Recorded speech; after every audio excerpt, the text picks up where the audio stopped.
Assalamualaikum warahmatullahi wabarakatuh. Perkenalkan, nama saya Anis Nurul Hikmah dengan NIM 21110102 dari kelas HKI 5C. Di sini saya akan mengerjakan tugas learning journal tentang mata kuliah Hukum Acara Peradilan Agama.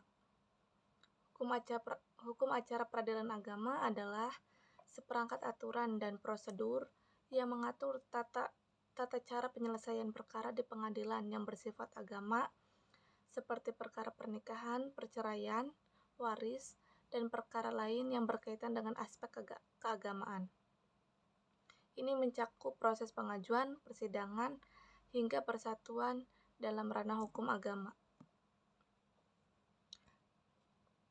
Dalam hukum acara peradilan agama, terdapat beberapa hal yang dibahas, antara lain 1. Prosedur pengajuan perkara, yaitu tata cara pengajuan perkara ke pengadilan agama. 2. Persidangan, yaitu prosedur yang harus diikuti dalam jalannya persidangan di pengadilan agama. 3. Bukti dan saksi, yaitu aturan terkait penggunaan bukti dan saksi dalam prosedur peradilan agama.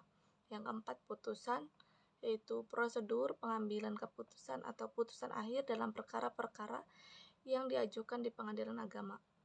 Yang 5. Upaya hukum lanjutan, yaitu prosedur banding atau kasasi dalam sistem peradilan agama. Yang 6. Penyelesaian perkara, cara menyelesaikan perkara yang sudah diputuskan di pengadilan agama. Semua ini menjadi bagian penting dalam memahami bagaimana proses peradilan di pengadilan agama berlangsung. Selanjutnya, sumber-sumber hukum acara peradilan agama.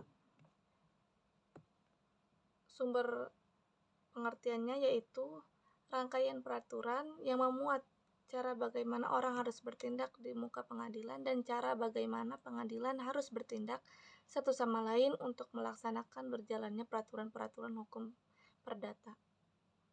Sumber-sumber hukum acara peradilan agama yaitu 1. HIR, 2. RBG, 3. BW, 4. Undang-Undang Nomor 20 Tahun 1947, 5. Undang-Undang Nomor 7 Tahun 1989, 6. Undang-Undang Nomor 4 Tahun 2004 tentang kekuasaan kehakiman, 7.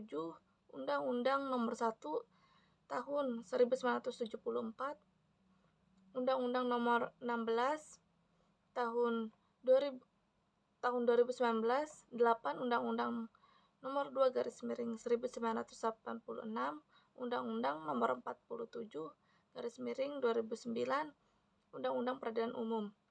9. Jurisprudensi, dan 10. Doktrin atau ilmu pengetahuan. Kewenangan peradilan agama ada 2. Yang pertama, kewenangan relatif, dan yang kedua, kewenangan absolut. Kewenangan relatif yaitu wewenang yang berhubungan dengan wilayah hukum antar peradilan agama dalam lingkungan peradilan agama. Kewenangan relatif dalam perkara-perkara tertentu yaitu mengenai permohonan cerai talak dan perkara gugat cerai. Kewenangan absolut yaitu kewenangan yang berhubungan jenis perkara dan sengketa kekuasaan peradilan. Jenis-jenis perkaranya yaitu 1. Perkawinan, 2 waris, 3 wasiat, 4 hibah, 5 wakaf, 6 zakat, 7 infak, 8 sodaqoh, dan 9 ekonomi syariah.